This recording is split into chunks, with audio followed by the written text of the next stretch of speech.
Hello, Riven mains and Yasuo mains alike. I am the Nightwing, Way of Life Esports, coming at you guys with another League of Legends video. So, we finally have Dignitas' full roster. Yes, I have already talked about, Aphro going to Dignitas, as I think that would be a good brand fit for him in terms of probably going to a very underrated team and actually proving a lot of people wrong. Then you also have to factor in that we already kind of knew that Froggen was there. He was pretty much leaked and confirmed to be going there for a while. Froggen is also going to be there, and Grig, who was previously on TSM, is going to be joining them. And that rounds out their roster. Huni, Grig, Froggen, Johnson, and Aphromoo. Now, with that being said, I think that this roster overall is going to be something that is going to be fairly playoff material, but will have their issues. I think that Huni, as a relatively coin flip top laner,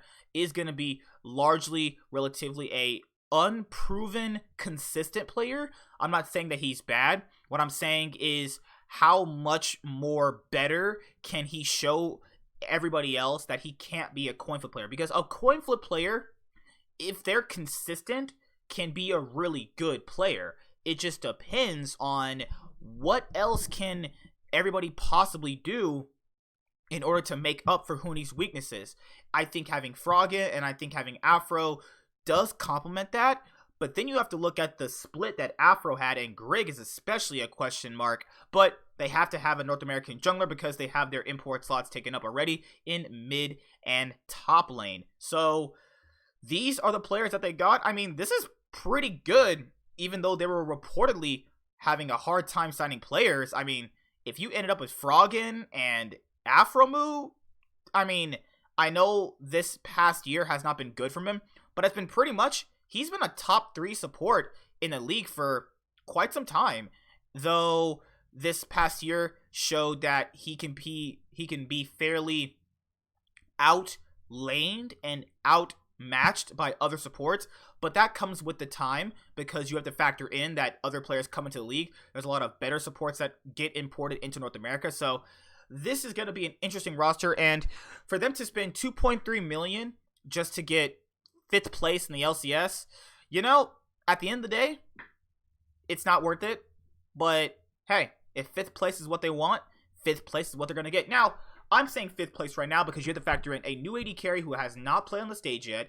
Grig, I mean, at the end of the day, he's pretty garbage. Let's be honest here. He's not garbage. It's more like he's very good at complementing what the team needs. Now, whether or not that's exactly good or bad can be debated with, because if a team needs exactly this style of player to function, then that can be a exceptionally good thing, because if a certain team just needs a certain style to be complemented in, that's the best thing you can obviously notice and know that that team playing that style, just say if they need to play a more conservative style with various team comps, because I feel like this team is going to have a big carry threat around them in terms of draft. They're going to always want to have the carry picks. They're always going to want to have the Syndras, the Orianas, the Camille tops, the Xin Zhao junglers. I feel like that's this team. But I feel like that's this team's big weaknesses, because if you have too many carries, that's going to be a problem. We know Grig is not a carry jungler. He can be a consistent, serviceable jungler. Now, being serviceable and consistent is very good, but you need to know when to apply those strengths to the actual games he will be playing.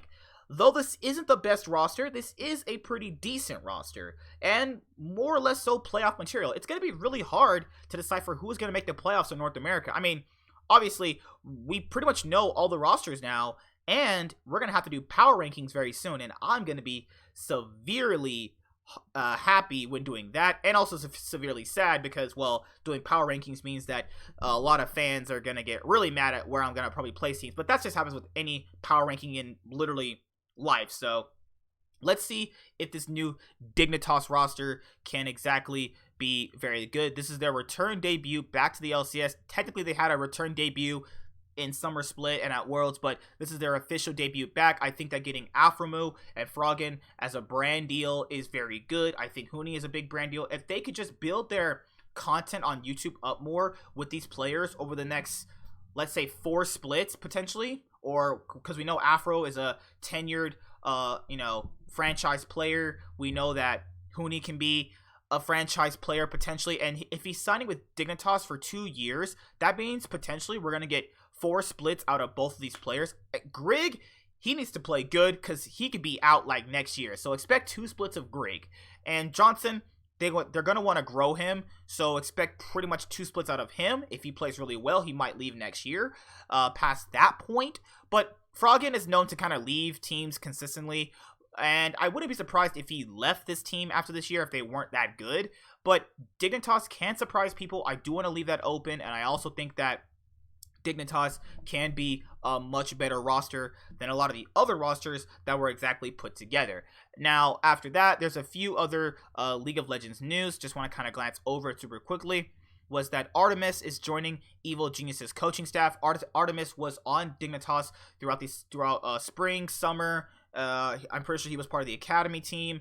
Then he was able to help the team, obviously, get through the regional gauntlet and get through the knockout stage leading into their group stage where they got absolutely obliterated by most teams. I'm sorry about that. They didn't really get absolutely obliterated. There were some games they were competitive in, but at the end of the day, there was nothing Clutch could do because at the end of the day, sometimes it's not about how good you are in draft or how smart your players are. At the end of the day, if your players are worse, they're just going to lose. I like to give a lot of teams the benefit of the doubt, but at a certain point, yeah, clock literally struck midnight the moment they entered the group of death. Remember, Huni wanted to face against Faker. I don't know why he did, but, it's just, people are nuts, But Artemis joins the coaching staff, and I'm pretty sure he will be the assistant coach because Irene is going to be their head coach, who was formerly on CLG. And the All-Star event, I kind of want to see where the All-Star event, where can I watch it, because I've been dying for some League of Legends stuff, something, man. Okay, so day 1 is, this is December 5th. Okay, thank you. Oh my goodness. And it's gonna be on my birthday. Ooh, I love this. Oh my goodness. I always get All-Stars on my birthday. It just usually happens. All-Stars usually takes place between the 5th and the 7th throughout the weekend. Friday, Saturday, Sunday, right? It's a 3-day event, right? Yeah, 3-day event. Friday, Saturday, Sunday. It's nice to have this as well. Remember, this is not serious, guys. Don't take anything serious. NA versus EU. Who cares? EU is better. I mean, if you still think NA versus EU is a rivalry, I don't know where your brain is at anymore, but that's it. And I'm going to be going to the next League news article. This was already pretty much confirmed in one of the other articles by Evil Geniuses, but Invern Global finally got to see who is DragonX's mid laner, and DragonX's mid laner will be, because they announced it earlier. Come on, Invern Global. Okay. No, I didn't even. Oh my gosh, dude. What do people? Gee, oh my god. Let's go with this. Let's see, because they said Chovy was gonna be on DragonX. So Chovy, let's go Invern, because they said Chovy was gonna be on DragonX. Oh my god. No, this is not what I want. Oh my goodness. Ay. But I'm pretty sure if Jacob Wolf tweeted about it, then it's going to be the right thing. Goodly. Why don't things pop up? Let's try one more time. Invern Global. This should be the right thing. Okay. Holy crap. I almost lost my brain, guys. All right. League of Legends. Let's see. All right. Right here. Finally. Holy crap. DragonX signs Chovy and Doran. Evil Geniuses signed Jizuke. And obviously right now, what did I say? Obviously, we know that Evil Geniuses tried to get Chovy, whether or not it was because his buyout was too big, or communications, or they just chose to just go with the more of a English speaker. Doesn't matter. Chovy is joining DragonX. Doran will be the top laner, so you're dealing with Deft, Chovy, and Doran. Seems like a pretty serviceable team, and Chovy was one of the best mids last 2 splits ago. At Worlds, he played really well. And DragonX is going to be a lot stronger now that they don't have Nahyun or Pawn. I think he's a great pick for the future. And he definitely wanted to get out of that Griffin contract. And he was like, nah, I'm good. I'm going to DragonX, which is probably going to have... Well, they had some roster ownership issues, and they weren't having the best time. They started off pretty good, and then they just fell off. People we'll remember Kingzone, DragonX, because Kingzone were these guys. Kingzone almost went to Worlds, and yeah, they obviously have been not in the spotlight for a very long time because, well, they went to Rift Rivals last year. They went to Rift Rivals this year. They've had some pretty good overall runs in the LCK. I think that they've even won back-to-back splits before. They've won splits. It's not like they're a bad organization. They just need to overall figure out what is the best roster. Do we want to have a superstar roster? Do we want to have a roster that is good, serviceable to the point where it can win an LCK title? They need to discover this. Holy crap, their channel has more subscribers. No, their channel has more subscribers than frickin' FlyQuest does. Their channel has more subscribers than the FlyQuest channel, and more views on their channel. Holy crap. DragonX, what are you doing? I wonder, since they're called DragonX, did they have to rebrand from Kingzone DragonX, which is obviously they did. I kind of want to see older content from them. I just want to scroll down and see just a little bit far, because when a team rebrands, does that mean that they still overall keep the same branding from the previous year? I'm pretty sure that that's what happens, because if you like, because Genji still has Samsung on their jerseys, so I'm pretty sure they're still considered Samsung because they've won 2 Worlds titles. And no, it's completely rebranded. So Kingzone DragonX's YouTube channel, I wonder what it is. Kingzone DragonX. I wonder where this channel went.